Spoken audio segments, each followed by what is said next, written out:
But yeah, VeggieTales is rich material. VeggieTales is rich. Dairy Tales is even richer. That's a food joke. Oh, There is no Dairy Tales. Yeah, because like VeggieTales was like the biggest attempt to be like, we're going to sell hardcore evangelical Christianity in a way that like you might accidentally pick it up at Walmart for your kid on VHS. Mm-hmm. The story today, and also like VeggieTales, always reminds me of like this really weird part of biblical history. I didn't Sunday school ever or any of that kind of stuff, so I don't. We've been over this. I've been over a million times. So whenever I do Bible stuff, especially like Old Testament stuff, I learn that like the way that, because my wife's a former evangelical, so she like fills me in on these things. So there's like just a decent chunk of the Bible that this part comes from, where essentially like the ancient Israelites go on like a ethnic cleansing campaign across the Middle East, but it's like sold as like a good thing, and they write like little kid songs about it, and I'm like, that's disturbing. Yeah. She said that there's like a kid song about Jericho where they use a horn to destroy an entire city and kill everybody in it, and I'm like, hey, would you believe that's an episode of VeggieTales, and the song they do in VeggieTales for Jericho slaps so hard it's not fair. Like it is so good.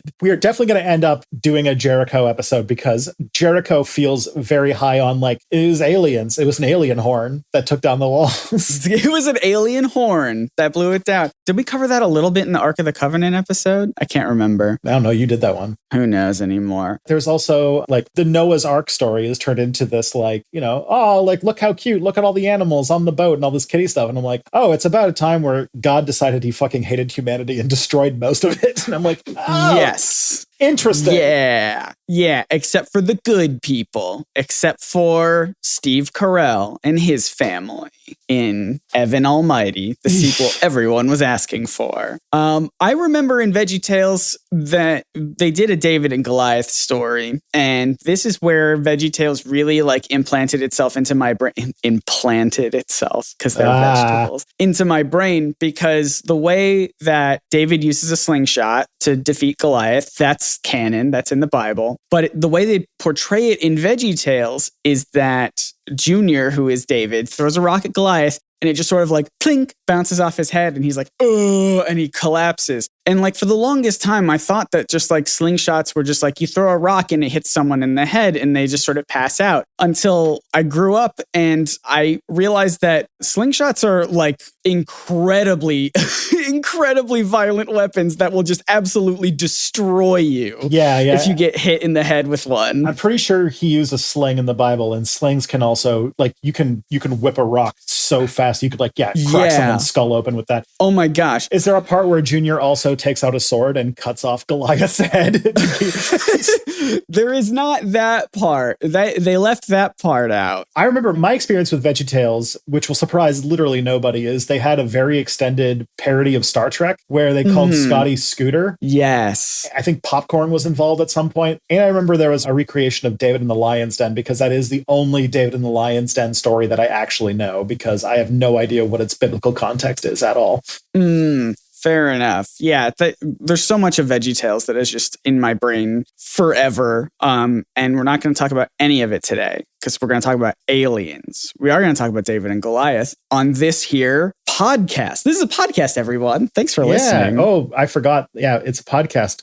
Hi, welcome to It's Probably Not Aliens, a podcast where, just like VeggieTales, the creator also believes that tomatoes do not get to see the gates of heaven, and therefore they can only refer to God as loving you and not them. That's right. That's right. Bob the tomato will not see everlasting life through Jesus Christ. He cannot. He's a vegetable. VeggieTales always seems so like as innocuous and innocent as Christian propaganda can be. But here's what the line is, where it's like the creator's mother wanted to make sure the creator insisted that all of the vegetables never refer to God loving them. They love you, the audience, because vegetables will not see heaven. Yeah. Larry the cucumber is not like, remember kids, God loves us. Nope, can't say us, because you're a vegetable, Larry, and you don't have a soul, Larry, all right? Larry has no soul. Those dead eyes looking into you.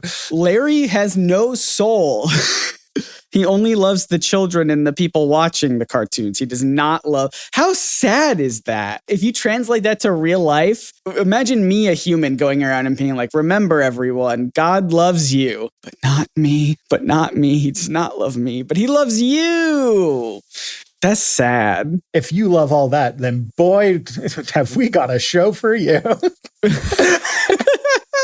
Yeah, this is a podcast called It's Probably Not Aliens, where we look into ancient astronaut theory and just a lot of pseudo-history, pseudo-archaeology, and we learn a little bit along the way about the real people, places, and things. My name is Scott. I am one of the hosts of this podcast who knows absolutely nothing. That's my job. I just come in here and I know nothing and I learn. My name's Tristan, and I'm the one who furiously finds a topic to delve deep into every week and somehow manages to do it. And this one, guys, one, I think I went too deep. This podcast goes to some places. You went too deep in this one. You told me before we started recording that you didn't think this could be a full episode. No. And now suddenly it is. So here's the thing. Like, we have covered multiple times on IPNA, which is what real IPNA heads call the show. We call it IPNA. Sure. IPNA. Yeah, real IPNA fans call it. Real, it's probably not aliens heads. Mm-hmm. We have covered the fact that Ancient Aliens seems very insistent on trying to make the argument that humans and aliens have human-alien hybrid babies that manifest as monsters, Nephilim, which are sort of like half angel people in the Bible, and all sorts of various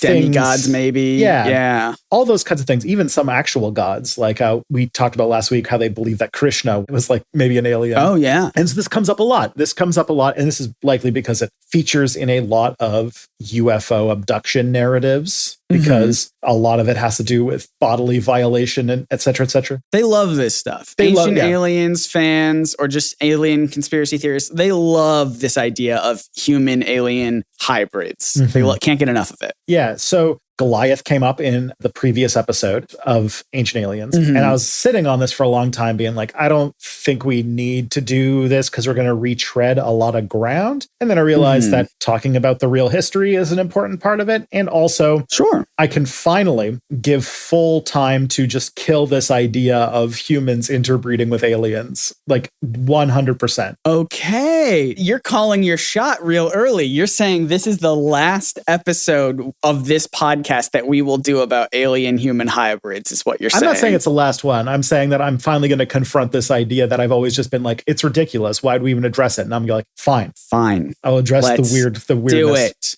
Yes. So here's the claim that millions of people around the world believe. I need to get that on the soundboard and just like start every episode with like millions of people around the world believe, and then you do the claim. Exactly. So the theorists suggest that Goliath, the giant of the Bible, that's why we were talking about VeggieTales for 10 minutes before the show started, that Goliath of the Bible might have been a half alien, half human creature, because there's no other way that a person could be 6'9". It's impossible. Too tall. Can't be that tall. Yeah. And also described that Goliath might have been like a genetically engineered weapon to use against the Israelites, implying that he was not just like some random creature, but made for a purpose, which then raised the question, are aliens anti-Semitic? Do aliens hate the Jewish people, and that's why they decided to make monsters to attack them? Lots of interesting questions and things that you're positing already. Yeah. And also, Goliath is not the only giant in the Bible. There are big parts of the Old Testament. I believe Noah talks about giants at certain points. Sure. Like one of the biggest parts of evangelical Christian young earth creationist stuff is trying to show that giants exist. Biggest parts. That's pretty good. Yeah. There's like young earth creationists try to do two things: prove that giants exist and also find living dinosaurs. Those are like the two big young earth creationists. They love those. Yeah. That's their big thing. That's what they get hung up on. So suggesting that there is another category of non-human giants in history, and then they kind of make a bunch of comparative, like, look at all these other societies that had giants or hairy wild men that are evidence that this is definitely a real thing. And the possibility is raised that Goliath is an extraterrestrial entity, which ties into the greater ancient astronaut theory that aliens have been influencing human history. So like that's like the main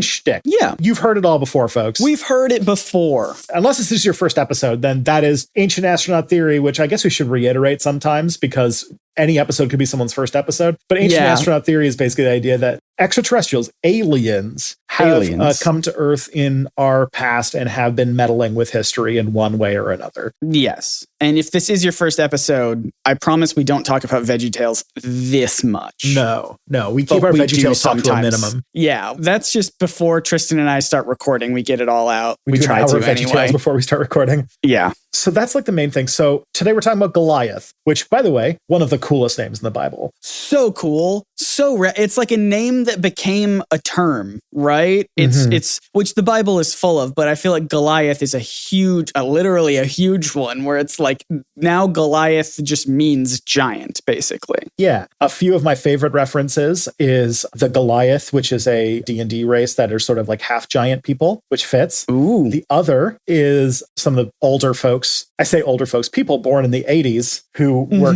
old enough to play certain types of video games in the 90s might remember my favorite, which is Michael Dorn, Worf, voicing a StarCraft unit called the Goliath, which was sort of like a mech that the Terrans had. Every time I hear Goliath, I hear Michael Dorn, Worf going, Goliath online. Legend. I love him. Yeah, I hated them because, as we all know, as everybody knows, Goliaths are very strong ground-to-air things, and they're very effective against mutalisks, and I was a Zerg player, so obviously not a fan. Yeah. That was all. It's all covered in the Bible. Yeah, that's in the Bible. when Goliath beats the Zerg rush by using his strong ground-to-air missiles. That's right. So the Goliath of the Bible is found in the book of Samuel, in the Hebrew version of the Bible, and is described as being a giant, a Philistine specifically, which I didn't even know this is where the term Philistine came from, but there we go. Yeah. Makes sense. So he's a Philistine giant who was defeated by David. I'm guessing the famous King David from history. Wasn't king at the time, but this is how he becomes king, right? Yes. The king is too much of a coward to face the Philistines head on in one-on-one combat. Basically, like the Philistines challenge the Israelites to be like, hey, send out your biggest guy. We'll send out our biggest guy. Instead of having a battle, we'll settle this like a one-on-one duel. And the king is like, nah, I don't want to. Very cinematic. Yeah. And it shows that King Saul is not fit to rule Israel. No. Because Saul would have probably been the one to fight Goliath if it had gone by the rules. Then David, little guy, stated for being this little guy who has no chance, didn't take his creatine shakes, doesn't lift. Nope. Had no gains. Yeah. Goes to take on Goliath, who is described as anywhere between 6'9" and 9'9", so being humongous. Yeah. Now I'm going to mix up. I don't know if all the stuff in the VeggieTales episode that I remember is all in the Bible, but I believe, just to get some more texture to this story, I believe what happened is that they try equipping David with a bunch of like gear and weapons and armor and such. And he's like, this ain't me. This ain't me, bro. But he does go to a river and just pick out some nice smooth stones for his sling. And it's just like, I'm just going to go out there, like no armor, just a couple rocks and my sling. And that's how I'm going to beat this guy. Yeah. Yeah. This all takes place in the Valley of Elah, where the Philistines and Israelites are at war. Goliath then, twice a day for 40 days, which, in Jewish religious stuff, like numbers and stuff like that really mean like a lot of things. There's a lot of symbols, like 40 days and 40 nights shows up a lot in the Bible. There's a whole book of the Bible literally called Numbers. So numbers are important. I have to know what the significance of that is, because I do not know. I know that there is a book called the Book of Numbers, but it's like, it's not just like a book full of numbers. It is, though. Is it the begatting section of the Bible, where this person lived for 908 years and begat 43 children? Or I think that's part of it. It's also just, my Bible studies history is failing me at this point, because that was always a book of the Bible that like people skipped because it was literally just numbers. It was like a census basically for like the whole book of just like, Okay. So Goliath challenges the Israelites twice a day for 40 days to send their champion for single combat, but Saul is afraid to accept the challenge. So David steps in. He declines to wear Saul's armor and takes only a staff, a sling, and 5 stones. There you go. See, VeggieTales didn't fail me. Yeah. Goliath goes out with a full suit of armor and a javelin, and David goes out with no armor, just a staff and a sling. They basically do the required exchange of curses and vows for divine retribution, basically saying, I hate you and my God hates you and my God's going to kill your God. And the other one's like, no, my God's going to kill your God. Yeah. The way things worked in the Iron Age, I guess. Today, the way things work today still. Yeah, we know how it goes. Then what happens is David uses his sling to hit Goliath in the forehead, causing him to fall. And then because he has knocked him prone, he gets advantage on all attacks and uses some sort of blade that comes out of nowhere to decapitate Goliath, cut his head off. Yeah, gets a critical hit. Yeah. Yeah, he just does that. And it's always been used as like a symbol of like underdogs. Yeah. I mean, this is a big thing. I know that you and I aren't particularly religious people, but like stories like this that break out of their own culture and just become like a symbol and a storytelling like device. Like everyone's familiar with a David and Goliath story. Like we all know what that means. A little guy versus a big guy and the little guy wins. Like we all get that, and it's cool, and it's just like a fun little story, and it all originates right here. Yep. And I mean, like, as you pointed out, shows that like,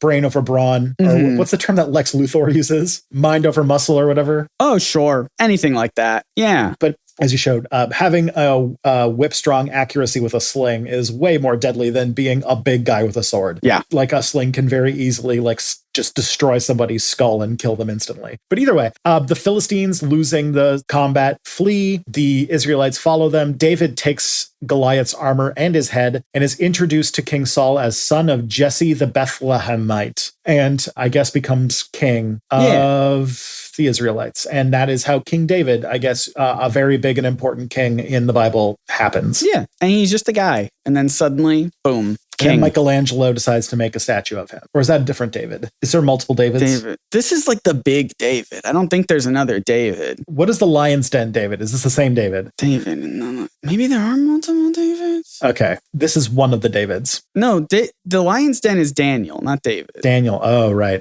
Okay. Fair. Okay. Too many D names. Yeah. Okay. So that is how we know about it. Let's look into the ways that we've interpreted Goliath throughout history. His story first appears in the Deuteronomic history, written in multiple editions from the late 7th to the post-exilic period of Jewish history. The structure involves a base narrative, but over time we see multiple editions, likely post-exile after they've been exiled from Israel, adding context and details, which basically means that like a lot of narratives, myths, stories, there was this base story that gets passed around, but through the oral tradition, new contexts and new details show up in different renditions of the story. This is very often for how folklore mutates and spreads. It also results in a lot of times when you're trying to then condense it all into a single narrative, a lot of contradictions. And so in the story of David and Goliath, there's a lot of weird inconsistencies. This is why like a lot of the stories in the Bible, but also in a lot of a lot of religious text has inconsistencies because they're taking a folklore story that has been spread around through oral tradition for years and years and years, and then try to condense multiple different versions of it into a single narrative. Try and make them all make sense. Yeah.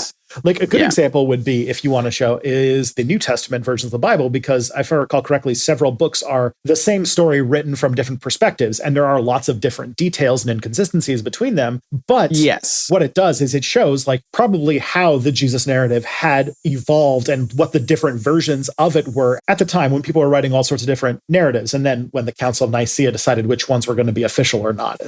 Right. The Gospels specifically. Yeah. So, for example, one of the big examples of an inconsistency that shows up is his height. There are different varying heights. Some say that he was 6'9", some said he was 9'9", and those kinds of inconsistencies in a story suggest that there's a big difference between those two heights. One is just a really tall guy. The other one is not a human being. Exactly. Like 6'9", I mean, was pretty rare, especially like it's even rare today. Somebody who's 6'9" is pretty uncommon. That is, that's well over 2 meters tall. But it's not unheard of. Like there are a lot of people in the NBA who are over 7 feet tall. But, it's even more uncommon in the Iron Age when people didn't eat as many vegetables and weren't as healthy back then. Especially in VeggieTales. Then that's cannibalism. You can't do that. Eat this caprese salad, for it is my body. Because it's a cucumber and a tomato. So it's a caprese salad. But yeah, like a 6'9" would be rare and probably would be like, whoa, that guy's huge. Even today, that would be the thing. But either way, but 9'9" is, But 9'9". That's impossible. The tallest person who ever lived, I think, was like maybe 9 feet tall. I was about to look it up. Robert Wadlow, I think was his name. And he only got that tall because he had like a pituitary disorder. And he died when he was like 27 because his body could not handle being that big. Couldn't crack 9 feet tall, 8'11" or 2.72 meters. So not even the tallest recorded person that we have like photographs of and actual measurements of could crack 9 feet, let alone 9'9". Yeah. There's like an interesting aspect of this, which is that another part of like the sort of biology of giants make it impossible, which is that like Robert Wadlow, I think, died when he was like 22 or something like that because his body struggled to maintain circulation. Yeah. And so like a human that big would have serious health problems. I know that you're familiar with a very famous Great Dane who has lived well into his 60s, but most Great Danes don't even make it to 10 years old because they're so big they get like joint problems and circulation problems and all sorts of problems. That's why big dogs, if anybody doesn't know this, I'm sorry, I'm going to break your heart, but big dogs tend to die young because they have so many of these health problems. Because they have so much love to give and they can't get it all out. That's all answer. it is. Yeah. Big dogs have so much love and it just fills them up until they just can't do it anymore. That's all it is. That's all it is. But the thing is that when you see inconsistencies like this in a narrative, that probably shows that there were multiple versions that are sort of being integrated together. And there are also attempts to take differing accounts. And oftentimes when trying to canonize or turn into like a single narrative, there will be other things written in to try and make things make sense, which I feel like fits a lot in comic book logic where like something won't make sense from the past. So they will add a new thing so that it does make sense. Yes, a retcon, as they call it. Kind of like almost retcon means that you're changing something from the past, but this is more like trying to add an explanation for something that didn't make sense in the past. So now it does make sense. Well, retcon just means retroactive continuity. So I think it can still mean that you are adding some continuity in retrospect to be like, all right, this is actually how this makes sense. You can change things for sure, but it can also just mean that you are trying to make things make sense. Yeah, you know, it would be a really good retcon if we're talking about comic books that I feel like is a big one that always sticks out is I don't know why they insisted on having Scarlet Witch be a character in the Marvel Cinematic Universe because the Scarlet Witch is supposed to be like a Soviet spy. You mean Black Widow? Oh, yeah, Black Widow. Scarlet Witch is Magneto. Actually, Scarlet Witch doesn't make sense either in a different way. That gets confusing. But Black Widow is supposed to be like a femme fatale Soviet spy, which like there's no way Scarlett Johansson would have been old enough to have been an active spy by the time the Soviets collapsed and they made the MCU. So they just had some like generic Russian thing. And then we decided to make a movie delving into it. It made no sense. And everything was confusing. It was a little complicated. And I don't think it'll play at all into future MCU movies anyway. And the other one would be Scarlet Witch, because Scarlet Witch is supposed to be the daughter of Magneto. Don't even get me. A Holocaust survivor, which means that she's supposed to be like born in like the 50s. And Elizabeth Olsen was born in like 89, I think. Look, Tristan, you can't get me started on this because the comics have made it so complicated and so convoluted because sometimes her and Quicksilver are the son and daughter of Magneto. Sometimes they are the son and daughter of another hero called the Wizard. Sometimes the Wizard, that's his name. He was bitten by a mongoose and got powers. I'm not making this up. This is comic books. And then sometimes they are experiments that were created by the High Evolutionary. And so like the comics don't even understand, don't even know who their parents are anymore. And sometimes they're mutants and sometimes they're not mutants. And it's like, I don't know anymore. Scarlet Witch has the ability to change reality. So it kind of makes more sense that way. Yeah. But either way, in the MCU version of it, she's supposed to be like growing up in a poor Soviet country at a time when Malcolm in the Middle was on the air, or a poor communist country. And I'm like, time doesn't work that way.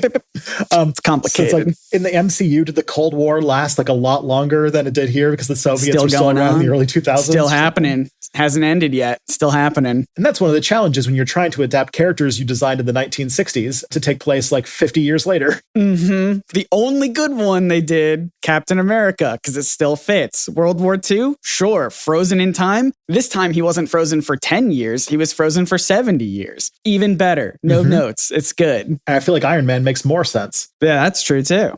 Yeah. But like some of the ones, especially those two that are so tied to like Cold War stuff, I felt like it was just like, it made no sense. Anyway. So what we see here is that in 2 Samuel 21:19, there's a mention of Goliath being killed by a person named Elhanan, which also scholars see as an attempt to try and take different conflicting accounts and harmonize it. So we see that it was probably a big myth. A very big myth, especially because it makes sense. If you think about the history of the Jewish people, there's a lot of examples of them being victimized by larger and more powerful powers in the Iron Age. Sure. And so a David and Goliath story would be an important part of their folklore. So it makes a lot of sense that it would have a lot of different versions. Yeah. The other thing, too, that it does is it tries to act as a story that discredits King Saul and elevates King David. Saul, tall and armed, was the expected challenger, but fails to act. So it also could have been part of a political project project Oh. to enforce David's claim to the throne, basically. Just like Saul sucks. Yeah. Let me tell you why. Let me tell you why he didn't step up. Guess who did step up? David. David wasn't the stepdad. He's just the dad that stepped up. There you go. There's also some evidence of Greek influence in this story. Goliath's armor being like armor with a javelin, and the concept of sending a champion to fight in single combat all resemble Greek traditions of warfare. So there might have been some influence from like the Homeric epics and stuff like that. Mm-hmm. Furthermore, the story also has a lot of similarities to the account of Nestor defeating the giant Eruthalion in the Iliad. So it could show that there it was, if not one inspired by the other, but like the same story that was prevalent in the region at the time, and that both of them are sort of different versions of the same story. Yeah. Okay, that's interesting. Mm-hmm. And if you look at the name Goliath, etymologically, it's connected to the late 10th and early 9th century BC Philistine culture and linked to the Lydian king Aliates. In later traditions, Jewish tradition links Goliath to David's own family via Orpah, who portrays him as extremely ungodly. Can I really quickly say that as I'm looking over your notes for this, Orpah is so close to Oprah, you just flip around the P and the R, that I really thought you were going to say Jewish tradition links Goliath to David's own family via Oprah. And that would be pretty interesting. I was going to have to ask a lot of follow-up questions. No, Orpah is a character from the Book of Ruth. Gotcha. They were just trying to like connect bloodlines to show that, to try and turn it into like a blood feud that happened down the line of like the godly side of the family and the ungodly side of the family, that kind of thing. Gotcha. In Islam, Goliath's name is Jalut, and they use as a parallel in the story of Muhammad because Muhammad was oppressed by the authorities of Mecca, and that's why he had to leave. And so there's sort of a common connection between Jalut and like David, and like all that kind of stuff is brought up because obviously Islam is part of the Abrahamic tradition as well. So this is part of their things. Yeah. So Goliath is all over the place. The story's all over the place. It's got a lot of meanings. It's got a lot of interpretations. Mm-hmm. But what does the archaeology say? Do we have anything? Someone's reading ahead. I'm trying to give you good segues into your next section. So the interesting part about the 6'9" versus 9'9" thing, one of the interesting aspects of that is that Goliath is described as having a height as, quote, 4 cubits and a span. And that's an interesting specific measurement. So what happened is that archaeologists who have been excavating a site called Gath, which was supposed to be Goliath's home city, have maybe found out why that was specifically used. And that is that the walls at the gateway into Gath are about 2.38 meters or 7 feet 10 inches or 4 cubits in a span. Oh. So there could be a metaphorical interpretation. A researcher by the name of Jeffrey Chadwick suggested that the description of Goliath's height is metaphorical and implies that he was as strong and imposing as the walls of Gath, which, when I said this to Kelly at lunch yesterday, she mentioned that this is a bad metaphor because if they wanted to do that, they should have made it so that Goliath was 7 feet 10 inches wide and he should have been an absolute unit. He should have been like Kingpin in the Spider-Verse movie. Huge, beefy boy. Do you know those memes where like they stretch out the picture really wide and they're like just like, it's just like 7 feet thick. That's Goliath. Yeah. No, but that makes sense. Yeah, it's a very specific measurement, and they're just trying to be like, yeah, he is as strong as the wall that is this size. It's a huge city. That was their enemy. Gath was originally occupied by Canaanites in the early Bronze Age, which was about 4,700 to 4,500 years ago, and then was rebuilt by the Philistines and at its peak around 3,000 years ago, which is when Goliath was thought to have lived. Scholars have yet to reach a consensus of whether David and Goliath were actual people who actually met in battle at an actual point in history. That's just archaeology. Yeah, that's hard. But at Gath, there is a pottery fragment that has been found that has names possibly related to Goliath, along evidence of the city's destruction approximately 2,850 years ago. So there might be a little bit of evidence that hints that there might have actually been a Goliath or somebody that Goliath is based on. All right. That's good. That's interesting. Do we have the bones? Well, we'll get into bones later. It's interesting. Okay. Excavations at other sites also feature structures built on similar measurements, which adds credibility to the idea that Goliath's height description could be based on real architectural metrics of the time. So 4 cubits in a span was a commonly used metaphor, but there is also some more research that people want to do to maybe also investigate the theory that the term 4 cubits in a span, like saying that as how tall you were, was just a term for saying that somebody was big and strong. Like that guy's 4 cubits in the span, which means he's big and strong because that was like the dimensions of like these big defensive walls on cities. Okay. So it's just like it could have been like a common term that people just knew of. Yeah. Like if I said you were as strong as an ox. Yeah, exactly. Yeah. there is a thought that there's like a mistranslation here, and that is what it means by Goliath. Like Goliath wasn't 9 feet tall or 7 feet tall or whatever. He was just like really fucking big. Yeah, he's a big guy. He's just a really big and strong guy. Hey, how tall are you? Should we reveal this information online? How tall we are? I mean, we could. It's nothing impressive. Like I always say that, like, depending upon how generous the person measuring my height is, I have been told I'm between 6 and 6'1". So if somebody feels like they're trying to flatter me, they say I'm 6'1". And if somebody is being more accurate, they're probably saying 6'0". So I'm probably like in that zone. I honestly don't care very much about how tall I am because I'm not a guy who posts a picture of me with fish on dating profiles. So I don't care. I'm in a similar spot too. I've always told people that, like, the thing about YouTubers, which we both are outside of this podcast, is that YouTubers are almost always much taller than you think they are. Hank Green is humongous. Everybody's big. You're taller than I thought. And I met you in person. The first time I ever met you was in person. Yeah. But like every time I meet someone, I'm just like, oh no, they're tall. Their camera makes them look short. I think I'm like average North American height for a guy. I'm in a similar situation to you where I'm 5'10" and a half, but I always just say 5'10". But if someone wants to be polite, or not polite, but if someone wants to be flattering, they can say I'm 5'11".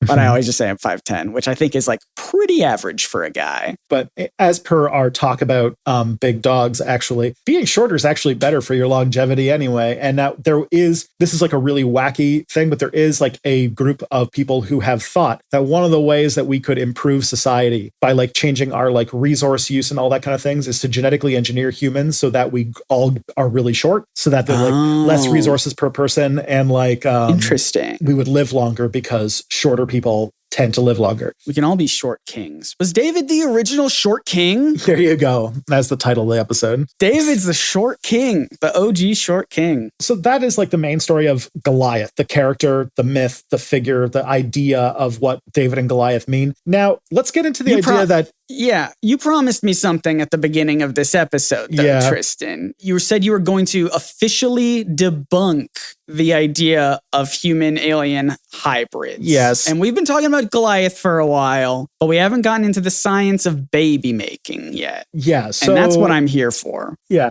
So a common trope in ufology, and Ancient Aliens is no exception, is that people and aliens make human-alien hybrids. Mostly because, like I said, a lot of UFO abduction narratives come from sleep paralysis situations or like nightmares and things like that. And sexual violation is a large part of them. And as they elaborate on that typically, and also reproductive control, like the horror of losing reproductive control, which by the way is what Alien is about. Either way, so like that features a lot. And human-alien hybrids show up a lot in the UFO cinematic universe. And Ancient Aliens latches onto that and puts it into a lot of our historical monsters, giants, whatnot, in order to try and explain those in a literal way, because apparently nobody knows what metaphors are. So I want to put to bed the fact that it is this is one of the most like scientifically illiterate parts of the entire thing, because the idea of aliens and humans being able to breed together is one of the most ridiculous things that I have ever heard. Like, there's a lot of insane to believe shit that comes out of Ancient Aliens. The idea that humans and aliens can successfully breed, even if they are like, you know, like an offshoot of humans from like 10,000 years in the future or something, is fucking crazy. So wild. Almost as wild as the idea that we can travel faster than light, because that way we actually have a theoretical way that might be possible. This is like nowhere close. This is nothing. Yeah, there are 4 major reasons why humans are never, ever, ever, ever, ever going to be able to successfully interbreed with extraterrestrial life. Yes. And the reason, just to reiterate, the hard segue into this is because that is a theory about Goliath, right? Yeah, that Goliath is a human-alien hybrid, and that's why he's so big. But this is why it's not possible. Hit me with it, Tristan. How make big man?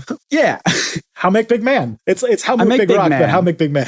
How make big man? So keep in mind, and this also plays into the panspermia thing, because there's also the idea like, well, maybe we're genetically compatible because, you know, humans, or at least like life on Earth, might have been seeded from life from space, which also I think I can debunk in this as well. So the first would be genetic compatibility. This is the one I think I've harped on over and over again on this show in the past, but humans have a very specific DNA structure that codes for proteins in a very specific way. Extraterrestrial species would likely have completely different genetic makeup from us. To give an idea, our DNA is like I think like something like 90+% related to almost every other living thing on the planet, right? Yeah. Yes. And aliens would be a completely different because their genetics come out of absolute nowhere. Like us, like me and a Staphylococcus bacteria have a common ancestor billions of years ago. We would not even have that relationship with an extraterrestrial life. No. And it would be really hard to get it on with a bacteria already. It is true. So, although there is some ways that we kind of have, but that's a different story. Don't tell me that. I'll get into it a bit later. All right. But even with that distant relation, we can't interbreed. Humans can't even interbreed with some of the most closely related animals to us on Earth. Like things that we have like 98+% ability to interbreed with. Human beings can't interbreed with chimpanzees because of how different we are genetically, and we are almost identical genetically. Whew. Second is there's an issue with chromosomes. So DNA isn't just like one big line of text. We're split into chromosomes. We have 46, which are different blobs of DNA. And when you breed, when you successfully interbreed, I don't know if anyone, I know there's some stork truthers here that are going to. When we successfully interbreed, is that what you said? When humans successfully interbreed, we make gametes, which are basically cells where we take half of our chromosomes and half of the other partner's chromosomes, and they go together. And that's how sexual reproduction happens. That's why humans, or all animals that reproduce sexually, are a sort of genetic mix of both parents. Yeah. Spoiler alert. To all the virgins in the audience. That's how it works, people. That's how it works. It's not the stork, everybody. But the thing is that has very specific things that need to, like, you need like this many chromosomes from this side and this many chromosomes from this side, or else you have weird stuff happen. For example, one of the most common chromosomal issues that comes up in humans is trisomy of the 23rd chromosome, which we commonly call Down syndrome. And that comes from people with Down syndrome having an extra chromosome. There are 2 chromosomes that also determine what sexual organs and stuff like that we're going to be born with. These are the famous X and Y chromosomes, or X and X chromosomes. You get one from each parent. So like that's how it determines those things. But that is obviously a gross oversimplification, because there are signs of people having multiple X chromosomes, which I think is called super feminine, or like hypermasculine, which is like XYY. And like there's so many different combinations of how that can come out. There's so much. Most of the time though, they do result in the person being infertile, but not always. And there are some also times where like there's some evidence that there might be a higher percentage of like hypermasculine, like XYY type presentation in like the person population, which might imply like a heightened testosterone count and aggression and that kind of stuff. But that is very, very, very loose. Basically, what I'm saying is that if you don't have the exact right amount of chromosomes on both gametes, reproduction will cause issues. A good example is 2 very closely related species that can interbreed, and that is horses and donkeys. Horses have 64 chromosomes and donkeys have 62. They make offspring called mules. Mules have 63 chromosomes, and because of that mismatch, they are born sterile, almost always. Apparently, it's not impossible for a mule to not be sterile, but it is functionally almost impossible. Like there's only been like a couple that have ever been discovered being able to breed in history. Wow. And that's a common thing, right? Like that is a thing that can happen. I believe something similar happens with the liger. I was literally thinking about ligers, because they are real, but because of their chromosomal mismatch, they are also infertile, but also they have a growth hormone issue, and ligers actually grow a lot bigger than both lions and tigers because both of the stuff that like regulates their size goes away. Because they have so much love to give. We've been over this. They have so much love to give. And I don't know for sure, I didn't research this, but I imagine that also results in ligers not exactly having a very long lifespan.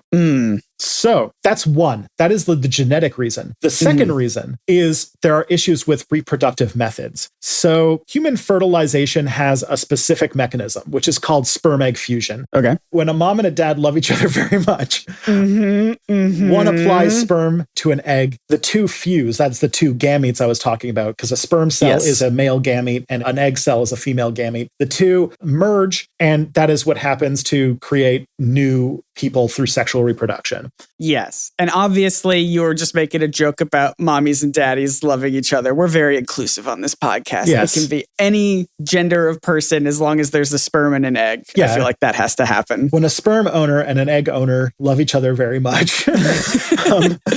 Or just fuck. They just fuck. They don't have to love each other at all. Yeah, that's true. But the thing is that the way that humans reproduce, it has to be a very specific type of thing. It has to be inside the egg owner until we invent technology that allows us to do otherwise. So that's specific to how humans work. That is very far from the only way that animals on Earth sexually reproduce. And an alien from another planet will likely have a very different way of reproducing that is nowhere close to sex in the way that we imagine it. For example, another animal that we are more related to than we would be to an extraterrestrial life is the sea urchin. The sea urchin, they reproduce by just shooting sperm and eggs into the water, and they sort of just run into each other in the chop. Their own sperm and eggs? Yes. Like female and male sea urchins will just shoot their stuff into the water, and they'll just kind of run into each other. That's how they breed. I thought you were saying sea urchins have both sperm and eggs, and they just shoot them all. Like one sea urchin will have both their own sperm and their own eggs. That could be the case, but that's not what I'm getting into. It's just more like how they propagate their gametes to meet into each other. Humans, it needs to happen inside a human while they do it in the ocean. And for example, you could not do that with humans. You couldn't just shoot your DNA into the water and have that work, because and just have it happen. Sperm cells and egg cells of humans need very specific conditions in order to just not die instantly. In fact, sperms specifically are very fragile because we have to go through millions of them just to have one fertilization. Yeah. Other thing too is that human embryos are very fragile and need to develop in a womb, an environment that gives them nutrition via a placenta, which is a sort of new organ that grows when an embryo is formed that links the blood between parent and child as they grow. So we need the very specific conditions that are in a human womb. So even a closely related mammal than ours that might have a different type of incubation process, like say a kangaroo with a pouch, we couldn't just put a human embryo in there, it wouldn't survive. Yeah, we couldn't put a baby in a kangaroo pouch and then have it grow. No. Or a fetus into a kangaroo pouch and have it grow into baby. Yeah, so not only on the genetic level, but on the sort of organs and mechanisms level, it wouldn't work. The third barrier is biochemistry. We have very specific proteins for human reproduction that are specific to Earth life forms that we need to have successful reproduction. A good example would be the protein syncytin, which I found out, and this is the part where I talked about us getting it on with bacteria, but actually viruses. So a protein that we have called syncytin is produced through our genes because of a retrovirus. A retrovirus is a virus can change your DNA. Yeah. So thanks to some retrovirus, we can produce this protein. This protein is crucial for forming the placenta in mammals. And human embryos need a placenta in order to grow as embryos. Extraterrestrials probably don't have that because that is a specific to mammals thing that came from a virus that exists on Earth or existed on Earth millions of years ago. Gotcha. But then the question is, where did that virus come from? Maybe it came from outer space. Well, there you go. I mean, I would imagine that the DNA of the virus has also been traced back and has its own lineage that, paleovirologists have probably looked into. Fair enough. Other thing, too, is that their biochemistry would be completely different from ours. And so any extraterrestrial cells in our body would probably be treated as invaders and would trigger our immune response. So if you were to have a good time with an alien and they left any of their cells inside of you, you would probably get extremely sick because your body would respond to it like it was an infection. That was a couple episodes back when we did the book club about the first couple chapters of Chariots of the Gods. It was so funny listening to Eric Von Daniken be like, the very first thing that aliens would do when they show up to a new planet, or the very first thing that we humans would do when we show up to a planet with aliens, is we would want to just have sex and have babies all the time. That's the first thing we would do. I don't want to kink shame Eric Von Daniken here. He seems like a horny guy for that. I mean, I've played Mass Effect. I get it. Some of the aliens are hot. This is another reason why it's probably so normalized in UFO and alien culture, is because it's such a normal part of science fiction, where aliens in science fiction most of the time are just metaphors for different types of people. And so we have to have them close enough that we can interbreed. Yeah. Otherwise, I feel like for a lot of people, science fiction would be really hard to engage with, because aliens that were actually like the aliens we're going to engage will probably be pretty difficult. It'd be pretty hard to romance the tetrapod from Arrival, Hey, I love a challenge, Somebody is definitely into the tetrapod from Arrival. And if we ever make the tetrapods from Arrival, I'm sure one enterprising individual will make an effort. But look, their written language is circles. You know what that is? That's a hole, Tristan. I can try my best. Yeah, I'm not going to yuck anyone's yum. I'm definitely thinking that, yeah, the second we meet aliens, someone is going to try and fuck it. 100%. Will they be able to have children is a different question. That's a different story. But another example to show about how our immune response will be a barrier is that even with human cells, unless there are very specific conditions, we also attack other human cells. Like the big example is if there's anybody who's listening to this podcast who has ever been the recipient of a donor organ, you are definitely aware of this, where if you have somebody else's organ transplanted into your body, it can save your life, and it is one of the most amazing miracles of medical science. It also means that you are spending the rest of your life on immunosuppressant drugs, where basically you have to take medication that suppresses your immune system so that your immune system doesn't actively attack the organ that has been transplanted. Even before then, you have to like have a match. Like you can't just take anybody's organs and put them in. You have to like match your blood type, all sorts of different genetic things to even have that chance of it working at all before you have to take the drugs to prevent rejection of this thing that is already a match. Yeah. This is one of the reasons why scientists are working so hard to try and use stem cells to grow organs in laboratories, because if you could just grow a version of an organ that you need out of your own cells, you would have no immune response to it and you wouldn't have to be on it. Yeah. There's actually like another case that I remember being really wild, because one of the new things that's on this vein is there's one guy, I think like maybe a handful of people have been on this, but is one of the few people to have ever been cured of diabetes, because type 1 diabetes is an autoimmune disorder. There are disorders where your immune response attacks your own cells. That's what lupus is. That's what arthritis is. But that's also what type 1 diabetes is. And this type 1 diabetic, he got a pancreatic cell transfer. So he got like basically a pancreas transfer or like an islet cell transfer or whatever. But he has to be on immunosuppressive drugs for the rest of his life, which I guess was preferable because I'm guessing his diabetes case was like really unmanageable or something like that. Like he had it really bad or something. And so now he's just not diabetic anymore, which is wild. And if we could do that, like, oh my God, so many more lives would be saved. Anyways, that's a complete side thing.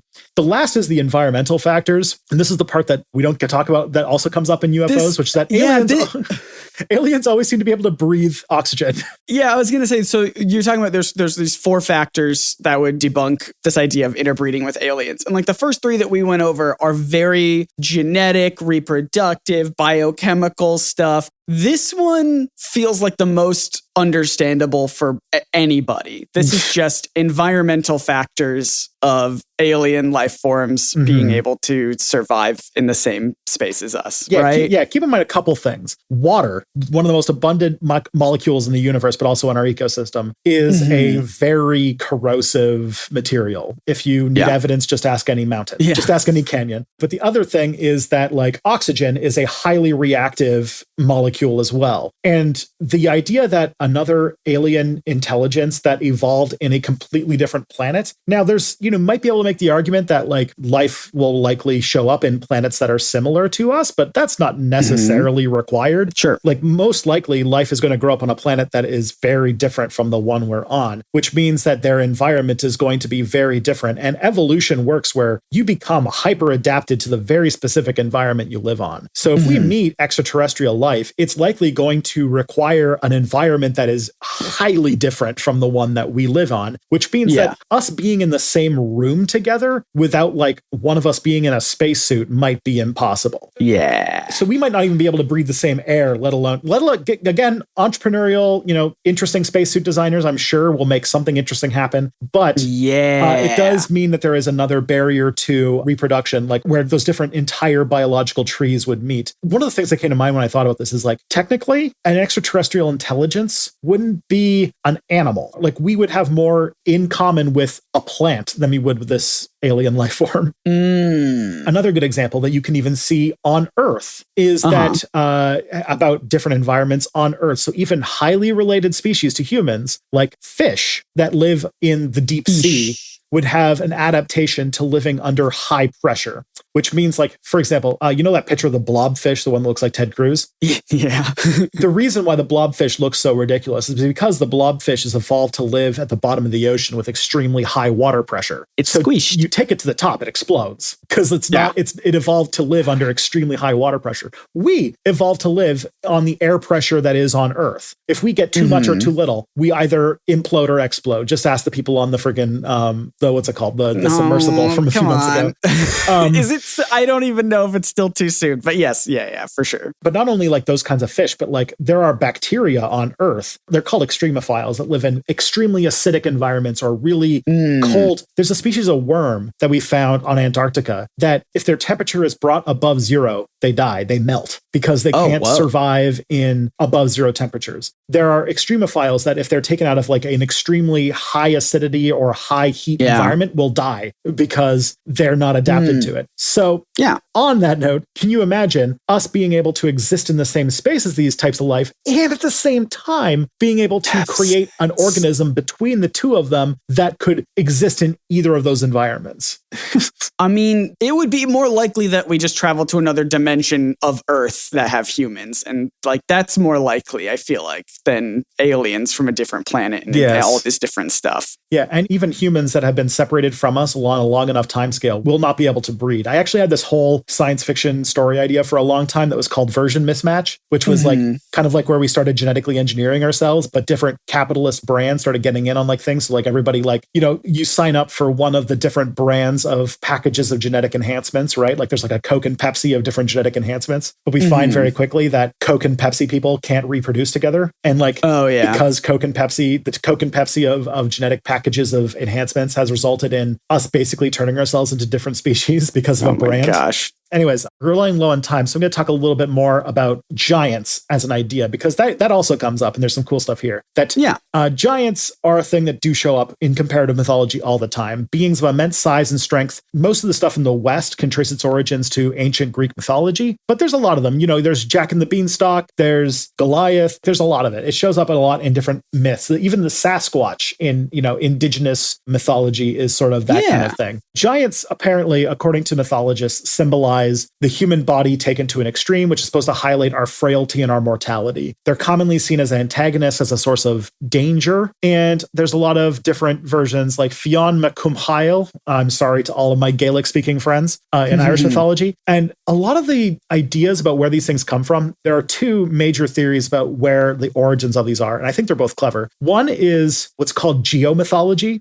So you'll notice that like in Ireland, there's a place called Giant's Causeway. And there's a lot of times where like American lakes that are shaped like footprints. Like a Paul Bunyan. Yeah. Well, Paul Bunyan's like origin comes from the fact that there are like some lakes that look like footprints. And so people were like, like, you know, a giant walked across America and made all these lakes. Big guy, Paul Bunyan. But like the Giant's Causeway. So they're really like, how did this human shaped thing that's really big get made? And we interpreted it. We made a story that like, really big people must have done it. Yeah. A really big person made a really big thing. The other showed this very interesting correlation between archaeology and paleontology, because we see stories like in India, the Mahabharata, which has an account of gigantic heroes and creatures, are probably because they live near something called the Savalik Hills that have fossilized remains of ancient megafauna. And so there's this idea that one of the things that might be the origins of giants is us discovering fossils from the Pleistocene or from the Mesozoic era. So dinosaurs or Pleistocene animals. Before we like conceived of dinosaurs, we might have been like, that might have been a giant man. So there's some ideas that we might be looking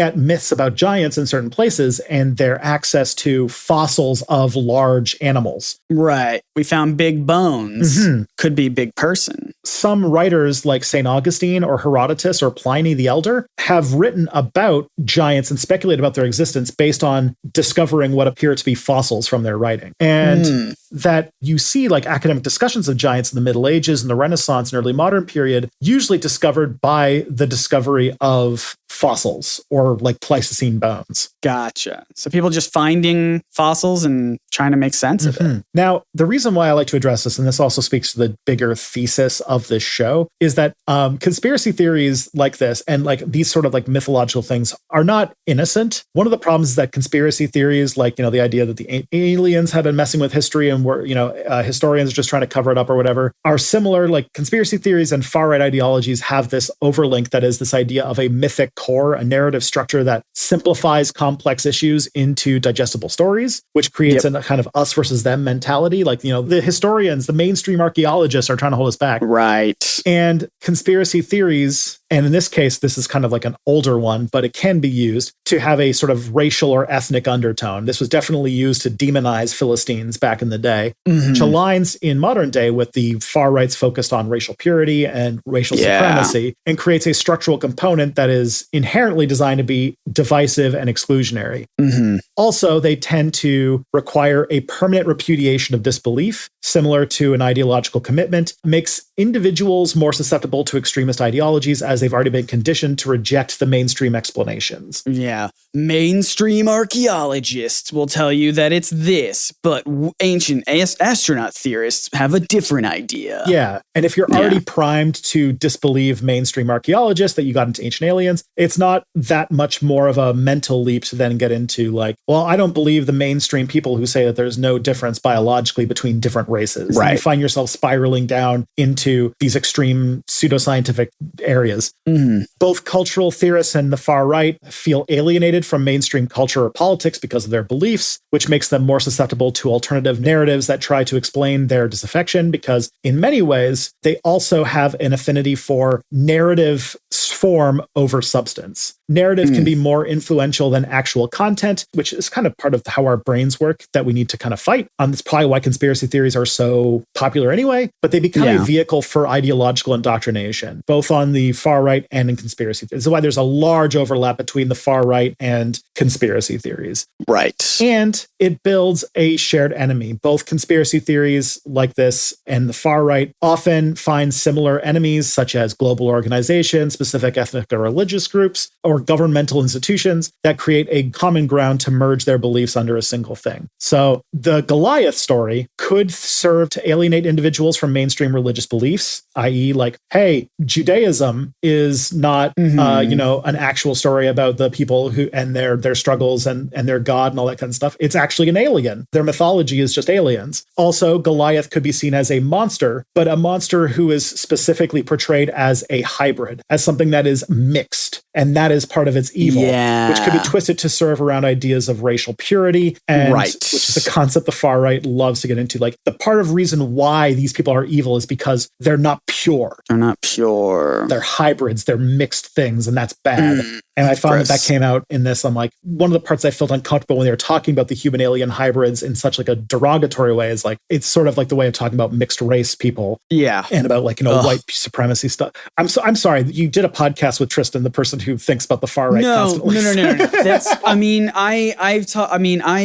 I've made a couple videos on my YouTube channel about like horror and like the philosophy of horror, and like this idea of like impurity is a part of it. And I just hate that term so much because it reminds me of exactly this, of just like racial purity, so it's just like, I don't know, just like that terminology has been just sort of warped in my head to be very, very gross because of stuff like this. Yeah. The other part too, that I also want to dig into on this, and like going into the past and trying to demythologize these things, in many ways, Goliath, specifically coming from the Hebrew Bible, it's interesting that we always return to the Old Testament of the Bible, because it seems like a lot of the things that are trying to demythologize canon or people's religious beliefs focus very heavily on things that are very important to Jewish people. Right.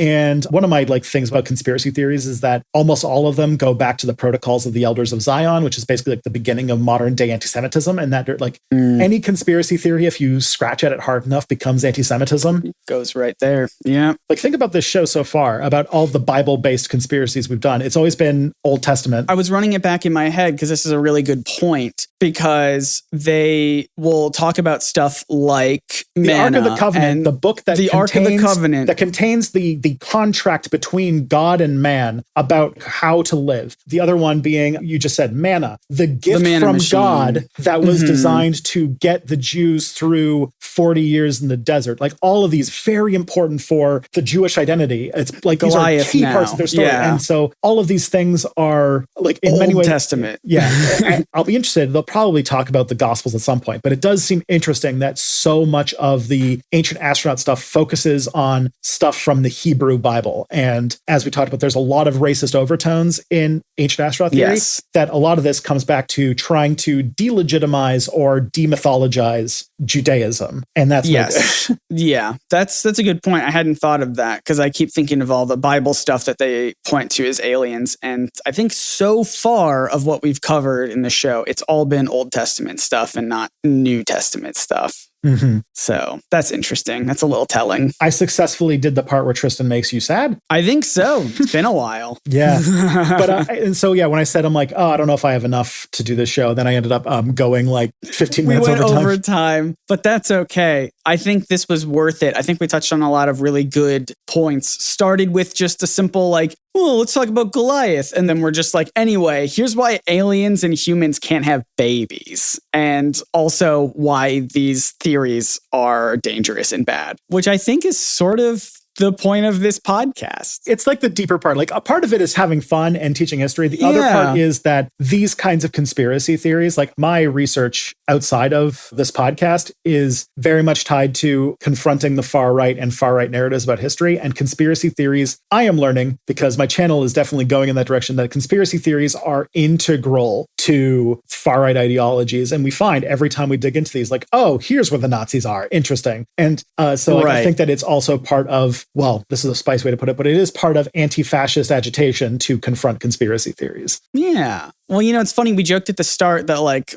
this could be someone's first episode to listen to. And I think it's honestly because we covered all of these different things and we went in this direction. I think it's a good first episode. So I hope you enjoyed it, everyone. And you can always follow more Probs Not Aliens at our handles on both Twitter and Blue Sky. Yeah, I'm getting it right now. So we're at Probs Not Aliens on Twitter and probsnotaliens.bsky.social on Blue Sky. Perfect. Tristan, you've been talking about your videos and your YouTube channel for a bit. What's that about? My YouTube channel is called Step Back. The idea of the channel is that we need to use the past to understand the world around us. One of the most important things about that being, I just went on Nebula and I just saw your big face because your course just came out. Oh my God, I didn't even know that. Yeah. So anyways, but basically like my work is on Step Back about talking about issues in the world and about using the past to understand it. And I'm leaning more heavily into talking about conspiracy theories because I think they're one of the most insidious and evil things that is ruining all of us.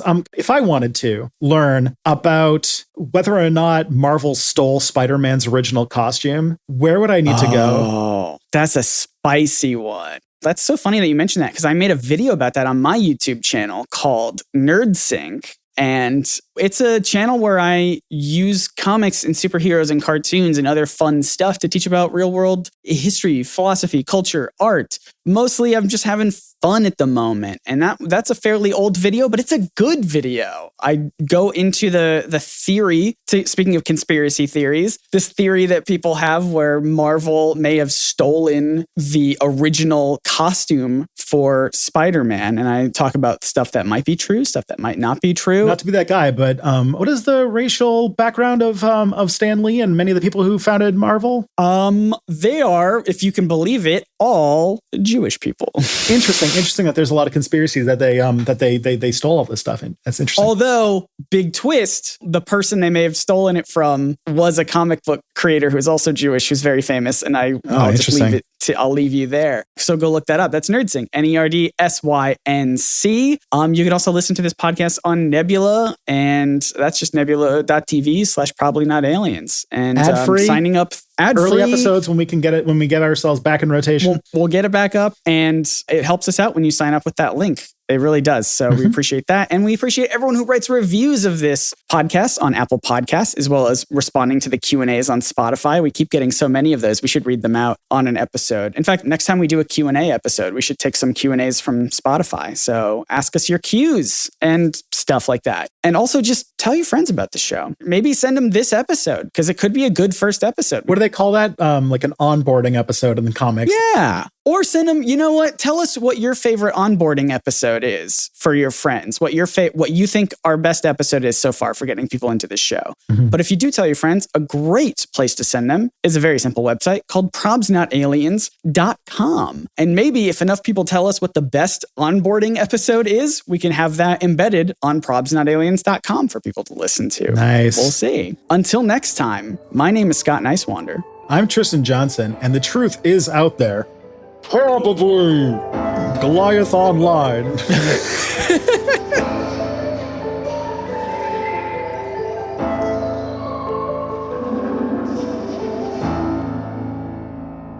And then there's like another one that's like Tom Kenny. He's like, and David's online. The Zerg David, the Flying David. Zerg Rush David. I'm Zerg Rush David. That's actually a good gamer handle.